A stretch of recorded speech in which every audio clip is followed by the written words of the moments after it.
കാവടി ഉത്സവത്തിനിടയിലുണ്ടായ തർക്കത്തെ തുടർന്ന് 3 പേരെ ആക്രമിച്ച കേസിൽ 5 യുവാക്കൾ റിമാൻഡിലായി. കയ്പമംഗലം പോലീസാണ് കേസിൽ 5 പ്രതികളെയും പിടികൂടിയത്. ഇക്കഴിഞ്ഞ 11-ാം തീയതി രാത്രി 10:30 കൂട്ടാലപ്പറമ്പ് ക്ഷേത്രത്തിനടുത്ത് വെച്ച് ഹൈസ്കൂൾ കാവടി സംഘത്തിന്റെ കമ്മിറ്റിയിലെ ഖജാൻജിയായ ചന്ദ്രാപിന്നി കുറ്റാലപ്പറമ്പ് ദേശത്ത് മലയാട്ടിൽ വീട്ടിൽ 29 വയസ്സുള്ള ഋഷികേഷ് എന്നയാളെ അമ്പലത്തിലെ ഉത്സവത്തോടനുബന്ധിച്ച് കാവടിയിലെ വാദ്യമേളങ്ങളോടൊപ്പം ഡാൻസ് കളിക്കുകയായിരുന്ന പ്രതികളിൽ ഒരാളായ കയ്പമംഗലം കൂട്ടാലപ്പറമ്പ് കോട്ടുക്കൽ വീട്ടിൽ 21 വയസ്സുള്ള ആദിത്യ കൃഷ്ണ എന്നയാളോട് അല്പം മാറി നിൽക്കാൻ പറഞ്ഞതിലുള്ള വിരോധത്തിലായിരുന്നു ആക്രമണം. ഋഷികേശിനെയും സുഹൃത്തിനെയും അച്ഛനെയും പ്രതികൾ മർദ്ദിച്ച് പരിക്കേൽപ്പിക്കുകയും ഷർട്ടിനുള്ളിൽ ഒളിപ്പിച്ച വാളെടുത്ത് വീശി കൊല്ലുമെന്ന് ഭീഷണിപ്പെടുത്തുകയും ചെയ്തുവെന്നാണ് കേസ്.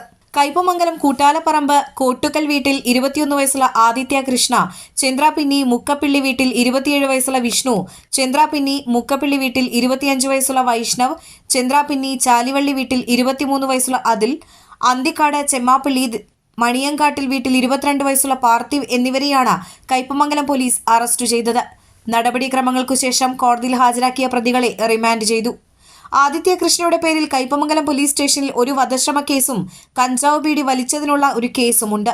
വിഷ്ണുവിന്റെ പേരിൽ കയ്പമംഗലം പോലീസ് സ്റ്റേഷനിൽ ഒരു വധശ്രമ കേസും കഞ്ചാവ് ബീഡി വലിച്ചതിനുള്ള 2 കേസുകളും, മാള പോലീസ് സ്റ്റേഷനിൽ മനുഷ്യജീവന് അപകടം വരത്തക്ക വിധം വാഹനം ഓടിച്ചതിനുള്ള ഒരു കേസുമുണ്ട്.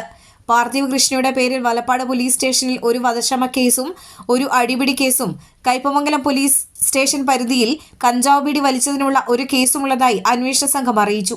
Kaipamangalam police station inspector KR Biju, sub ഇൻസ്പെക്ടർമാരായ Abhilash, Vincent, Hariharan, ASI Anwaruddin, senior civil police ഓഫീസർമാരായ ഫാറൂഖ് എന്നിവർ ചേർന്നാണ് പ്രതികളെ പിടികൂടിയത്.